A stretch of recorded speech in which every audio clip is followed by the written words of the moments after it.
To make a prairie, it takes a clover and one bee. One clover and a bee. And reverie. The reverie alone will do if the bees are few. Welcome to Bees and Reverie Radio, the podcast where we talk about pollinator gardens, native plants, bees, butterflies, and current topics related to biodiversity. I'm Emily Wayland, and my co host is LaDawna Howard. For today's episode, some people have asked us to share a little bit more about ourselves, who we are, our backgrounds, and our hopes for this podcast. So this week, I'm going to ask LaDawna some questions so we can learn more about her. So, first of all, I know that some of our listeners know you from online, mostly TikTok as Donna Likes Plants, but we've been introducing you on the podcast as LaDawna. Do you prefer Donna or LaDawna? Thank you for asking. I go by both, and I'm happy with either one. My parents named me LaDawna, and that's how most people from my jobs and in, real life do know me. But my mom calls me Donna, and my grandma, who I loved dearly, always called me Donna. And I also learned throughout my life that people have a hard time spelling my name LaDawna, at least the way my mom spelled it. So for social media, especially like on TikTok, when I started doing the plant content and I wanted people to follow and remember me and be able to remember my account name, I figured Donna would be easier for people to be able to remember and find my account. But at this point in my life, most of my friends in real life do know me by LaDawna, so we can go by that. But really, I'm fine either way. Oh, yeah, that works. So, speaking of your TikTok account, that's where you and I met. So, what drew you to TikTok or made you decide to spend so much time on your account there? Well, I was actually a late adopter of TikTok. I know a lot of people joined TikTok, at the beginning of the pandemic or earlier. And a friend of mine kept sending me videos from TikTok for quite a while, just sending them to me like over text or in Hmm. my email, mostly dogs and cats and cute animals. But she was also sending me some really fun comedy skits and some actually really astute political analysis. I was like, maybe I should get on TikTok. I've always loved to talk about plants. And since buying this house where I'm living a few years ago, by the way, this is my first house. It's my first time as an adult having a yard. So Wow. yeah, and it was just a few years ago, and I love talking about my yard and garden, but not everybody in my life wants to hear about it all the time. So I found this community of people on TikTok that were doing the same thing, talking about gardening and native plants and all that. So, That's uh, great. yeah, I realized, I could actually even add to the conversation, maybe make a difference by talking about native plants and pollinators, especially. I had spent so much of my own personal time learning about native plants as I was, deciding what to put in my own yard.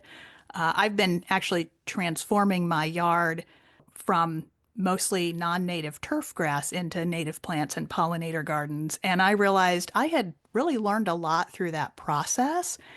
And Emily, you've probably noticed this. There is a good community of people online talking about native plants and Yes. pollinator gardens, but not enough. I felt Right. like in the gardening and plant communities generally, which are really big, there aren't enough people talking about this. And then I guess Exactly. I've also, like you, Emily, I've always been drawn to photography, and so I also, in addition to just falling in love with the community on TikTok, I think the format really worked for me of short form video content. Yes. And it's heartbreaking to think about that community on TikTok changing or going away, but it might happen. I mean, at this point, it has to happen. And I think it's important for us to be more connected with the organizations like the Xerces Society, Homegrown National Park, Monarch Joint Venture, all those that aren't really on TikTok, and kind of really support them in the other spaces. I think obviously it is sad what happened with it, but I think in a way, we came up with this podcast and we did find a way to do that now, and I think that work will be very important the next few years. Yeah, I agree. Yeah, I think this is an important time for us to be talking about these issues in as many other spaces as we can. Yeah. Absolutely. Now, you mentioned having a passion for plants and transforming your yard into native plant and pollinator gardens over the past few years. So, this has been a hobby for you, but has it ever been a job? It has not ever been my job. I've been into plants all my life. Even, when I was living in small apartments with nothing but a tiny balcony, I always had at least house plants or something that I was growing. When I was a kid growing up, my grandmother had a garden, and I spent a lot of time with her as a child, lived with her for a few years when I was growing up, and have so many good memories of helping her in her garden. My grandma, she was a, my grandma was a smart woman who, when I was young, she convinced me that one of the most fun things I could do as a child was water the garden.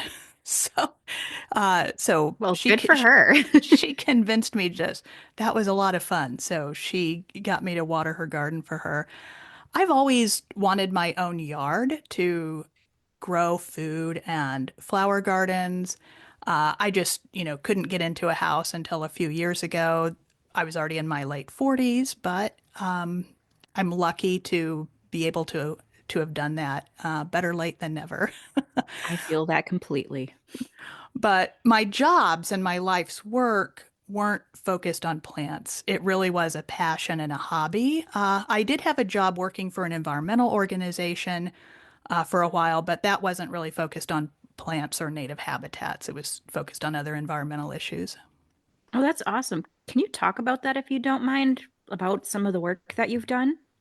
Sure. In terms of the work that I've done in my life, I'll talk about the two jobs that I held the longest. These really make up the majority of my adult life, really, and certainly the core of my career. One I mentioned throughout most of my 20s, I worked for an environmental organization, and this was before the days of the internet, before the days of any online organizing or online work. And so a lot of that work I did was in person. I did work organizing and mobilizing people to take action, things like locally going to public hearings, at the national level doing grassroots lobbying. So this was an environmental organization that was very action oriented, very public, very out there. And I did a lot of really fun work for them. I did I did one time I snuck into a shareholders meeting where there was a company that was, again, this is before the days of the internet. And Emily, do you remember the days of yellow pages and white pages? Those Yes. big, thick yellow and white pages that would be delivered, to I feel everybody's like I was at house. the tail end of that. It was like all the time I was growing up, every single year, everybody, whether you asked it or not, you'd get on your doorstep a big, thick yellow pages, which was like the businesses, and a big white pages, which was all of the residential names and addresses and phone numbers of everybody in your geographic area. And this went on year after year all over the country. Anyway, so just randomly, like one fun thing I did with that environmental organization was there was some efforts to stop the use of old growth forests to make those yellow and white pages. And so I Oh, was part of a group one time that snuck into one of the shareholders meetings of that company when some shareholders were going to come in and make a case to stop clear cutting old growth forests for yellow and white pages, which were disposable things. And right. so we snuck in, we had a packet of information, and, a few of us just acted like we belonged there, went early while they were setting up, and got a packet of information and put it on all the chairs. That's amazing. So I got to do some fun stuff like that. Most of the work, though, was talking to people, getting petitions signed, getting people to know what was happening and take action. So that was in my 20s. That was a lot of fun. Didn't really pay the bills very well, though. Sure. Uh, and then the job that I held the longest in my life, which I did for over 20 years, I worked for a labor organization, a union, meaning I was on staff at the union. So for folks who were members of this union, large national union, so for folks who were members of the union, I worked for them and did a lot of work. I did, organizing, helping people join the union, right, in their workplace, helping people bargain with their employers to get good Oh, wow. contracts, enforce those contracts. And I moved to the Washington, D.C. area where I'm living now with that job. And in the national office of the labor union here in Washington, D.C., I did a lot of work helping and supporting our union members to tell their stories in any setting that we could get them a seat at the table, lobbying their representatives, testifying to Senate and congressional hearings, and national work to impact and change the industries that they were working in.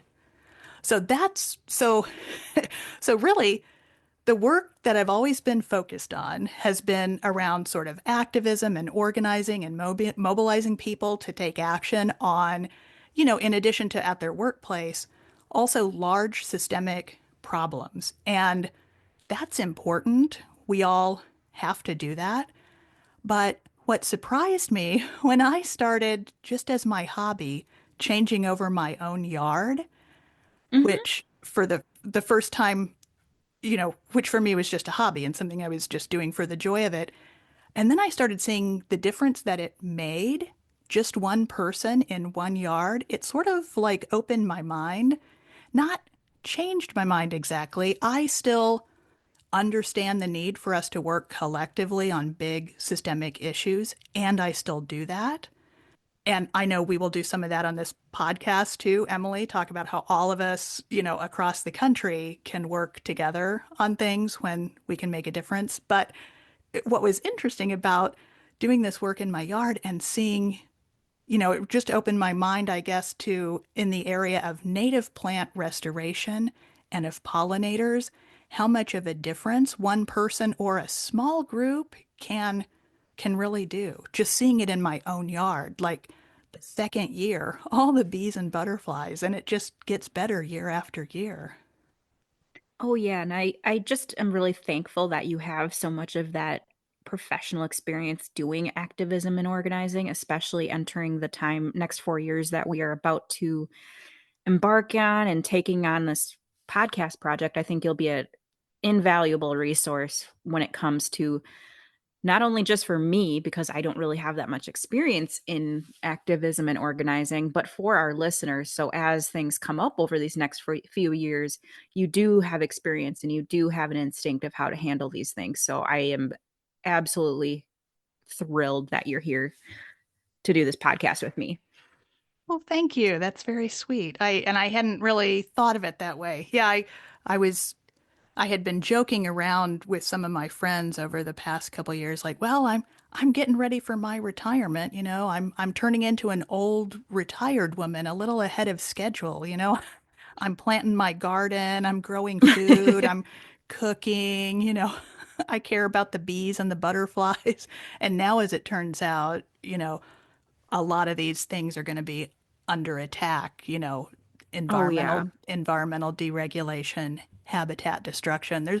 But yeah, I do think that the experience that I have helps me see that there will be moments where we can make a difference. And that's what I want to focus on, not just like all the bad news that's happening, but in Yeah. this area, what can we do that really can have an impact and focus there? And that's just a good advice for those listening who might feel overwhelmed. Like, you don't have to live in the news 24/7 and you don't have to take it all on. Find something you're passionate about and focus on that, but stay informed once in a, you can always just check in on the news once in a while. You don't need to be plugged in 24/7. And that's why we're here. We're focusing on these issues at hand that we talk about here on this podcast. So, let's switch gears back to your yard and gardening because we want to know more about that, of course. So tell me about your yard and more about the transformation and what you've been doing over the last few years. And of course, feel free to tell me what your favorite things are to grow. Okay, I love to talk about my favorite things to grow. So the weird thing about this house that we bought, well, maybe not weird, but one thing about this house when we bought it was we the woman who was living in this house was in her 90s, and her kids helped her sell the house, and there had been no maintenance or work on the house or the yard for about Really? 20 years. She That's worse just than my house.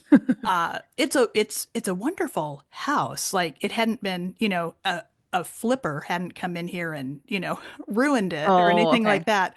But it did need a lot of work. But the great thing for me with the yard was it was sort of a blank slate. Hmm. She hadn't, although there were a lot of overgrown areas, there was actually some poison ivy, which is native, but I don't want it in the yard. There was some poison Right. ivy in the yard, big, giant poison ivy plants.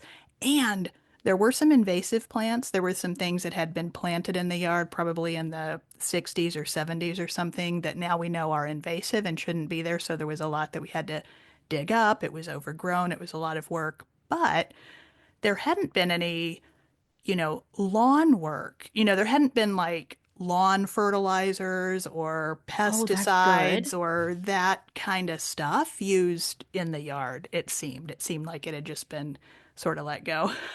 Anyway, Right. so I had a lot of work to do in the yard. Now, I was working though full time at the time, and not only was the job I was doing full time, it was very intensive. It was a lot of work. I did a lot of travel. I had long hours. And so I wanted to figure out what could I plant in my yard that number one will bring me some joy. I'll get to see some Hmm. flowers. I don't want to have to mess with grass. And that's what led me into native plants and finding out about native plants. I wanted things that I wouldn't have to work against nature to get them to grow, you know. Right. Yeah. So I started with like a couple of flower beds and put, some flowers in there, particularly some native plants. And just seeing the difference, I mentioned this already, but just seeing the difference that it made, like seeing the bees and butterflies be attracted to it, like just Hmm. sort of gave me the motivation to keep going. But because I was working full time and I was really busy and I couldn't even I wasn't even necessarily like here at my house during like key planting times or harvesting times. So I just had to start small. But I actually think that worked well for me, and it's advice I now give to other people, which is just start with one flower bed or two flower beds, start small. It enabled me to see what does well in my yard, and then, I just add a little bit to it every year, extend the flower beds or make a Hmm. new flower bed. It also doesn't cost a lot of money that way. If you try and do your whole yard at once, it's expensive. Let's see, what else did you ask me? Oh, my favorite plants. Of course, we So want to hear about that. I'm attracted to plants that are whimsical. On my TikTok account, I've done some videos before, like Dr. Susie type plants or big fairy Yeah. garden type plants, because I love that stuff. Like Same. flowers, yeah, flowers that look weird or interesting or like are big and fluffy, just anything that seems sort of whimsical to me. So some of my Hmm. favorites that are native here that I have in my yard that fit that are Joe Pye. Now Love there, that.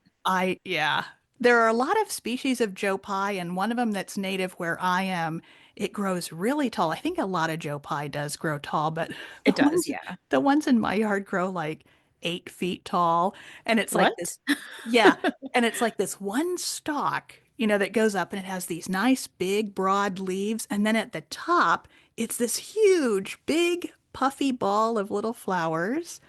I love bee balm also, Yeah. Monarda or bee balm. Those flowers are smaller, but uh, it's hard to I don't know how to describe it. But to me, a bee balm looks like a little Dr. Seuss plant.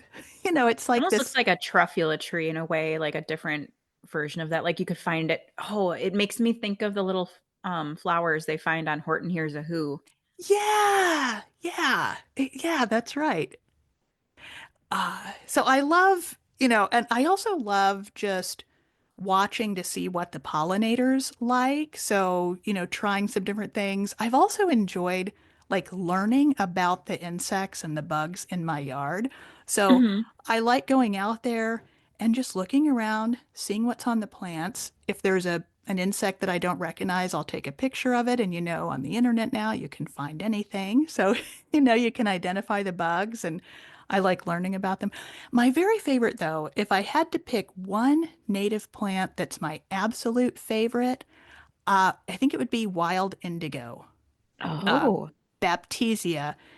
And there's a couple of reasons for that. One is its native status where I am in Maryland, the species of wild indigo that I have is actually considered rare here in really? the wild now. Yeah, it's not rare everywhere, but it is rare in this area, so it's particularly good to plant. Wild indigo takes a while to mature. It's a Hmm. perennial flower, but it grows really big like a big bush. And and I guess something is out competing it in the wild. So it comes up in the spring and it looks like a big bush that's maybe 4 or 5 feet tall and wide. Mine's now 3 or 4 years old at this point. It was one of the first things I planted. And it has these lovely purple flower stalks on it. And it comes up really early in the spring. And so when the bees are just coming out of hibernation and, looking for those early flowers, they just flock to the wild indigo plant. And then the flowers turn into these little green seed pods, and then you can watch it over the summer. Those seed pods will turn from green into a sort of purpley color and then into a black color by fall. And I just think it's one of the coolest looking plants. So that would probably be my favorite in terms of the wild plants. I also, as I mentioned, I do plant food. My favorite sort of food gardening thing to plant are herbs. I've talked about this before. Herbs I feel are just really good bang for the buck. I love to cook and herbs are really easy to grow. You don't have to worry about them needing to be pollinated, because you're not trying to set fruit on them or anything. They don't take up a lot of space. They don't need supplemental fertilization. So I also love cooking herbs or growing herbs. And I like growing in containers, even though I have a yard and most of my native plants are in flower beds, in the yard. I have a corner of the yard that I let completely go. We pull invasives out of that area, but we just let it sort of do its thing. I call it my ladybug habitat. I see ladybugs and lots of beneficial bugs there. But I do also love to grow in containers on my patio, just because I like being able to step out my kitchen door right there onto my patio, not even have to go in the yard, and have herbs available for cooking. So I think those are all my favorites. I love all that too. And I recently, for the first time, my wild indigo started blooming. Have you experienced those little like weevils that can go in the pods at all? Oh, I don't think so. I don't think I've seen That them is yet. lucky. That is very lucky. Again, one reason why I always encourage people when they're just starting in this to start with one flower bed, you never know what issues you may have in your little area, in your neighborhood or Right. in the microclimate of your yard. In my yard, the wild indigo happens to do really well. But Hmm. there are some other native plants I've planted that didn't do so well in my yard because they got a little bit too hot or a little bit too wet or that kind of thing. So yeah, you Sure. never know. But I wonder those weevils, if you're seeing them in your yard, I wonder if there's another bug or something that, feasts on them and maybe you'll get a balance, after those weevils have been around for a while. Yeah, I would hope so because I was hoping to collect the seeds. And then, well, alas, there are some weevils in there. But I mean, at the end of the day, as we've talked about, it's a working ecosystem and they belong there too. Yeah. Some people consider weevils to be good luck. Do they? I've never Yeah. heard that. Well, I will take that as a good sign then. So earlier you said that you love talking about the issues we talk about on this podcast. What do you hope for the future of this podcast and what do you hope we accomplish here?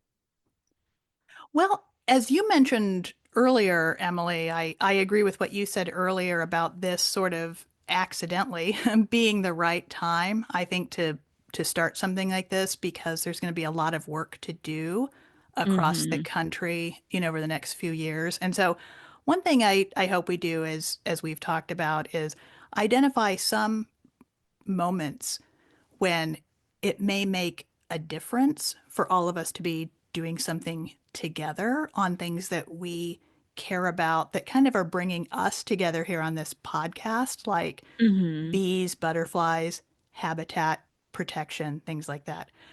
But also, I just love having a place to dig deeper and go into some of these issues that Emily, you and I talk about on TikTok sometimes or on social media. But the format on some of those social media sites doesn't really serve nuance or going No, deeper yeah. into issues. And so, even just the fun things that we like talking about, like the plants and the bees and the butterflies, we can go deeper and the third thing is, I hope that we do figure out how to have some interaction with the folks who are listening to the podcast. We've Yes. talked about people, people can email us. And we spell Reverie, the old fashioned way, Right. Revery, because our podcast is named after the Emily Dickinson poem, To Make a Prairie, where she used that spelling of reverie. Anyway, so I hope people, or they can come to any of our social media accounts. I'm on Blue Sky. I know you are, Emily, and our Mhm. podcast is on Blue Sky. I still have a Substack newsletter at Donna Likes Plants. So I hope that people figure out ways to kind of ask us questions or give us feedback on the podcast. And another great thing about TikTok was the fact that you and I met there. So I'm really looking forward to doing this podcast with you because although we have similar interests in the area of pollinator gardens and native plants, we have this different life experience, and you have so much knowledge about some of the science here and about the monarch butterflies and all that kind of stuff. So I think it'll be fun to bounce ideas and thoughts off of each other. Oh gosh, I couldn't agree more. Uh it'll be great and we're only on episode 5 or 6 here at this point. So, thank you, LaDawna. It's been great getting to know you a little better. Yeah, thanks. Emily, I think similar to you, I'm not always comfortable talking about myself. You and I are the kind of Mhm. people that like to talk about the issues, but yeah, I'm happy to, tell people about myself. And if people still have questions or want to know more, they can email the podcast at beesandreveryradio@gmail.com. So, for all those listening, this is the Bees and Reverie Radio podcast, available almost anywhere you get your podcasts. We are releasing a new episode every Thursday. This is season 1. And you can follow us on most social media platforms at Bees and Reverie Radio. You can always contact us at beesandreveryradio@gmail.com and be sure to go down into the show notes to check out LaDawna's Substack and our other links. So thank you for listening, and we'll see you next week.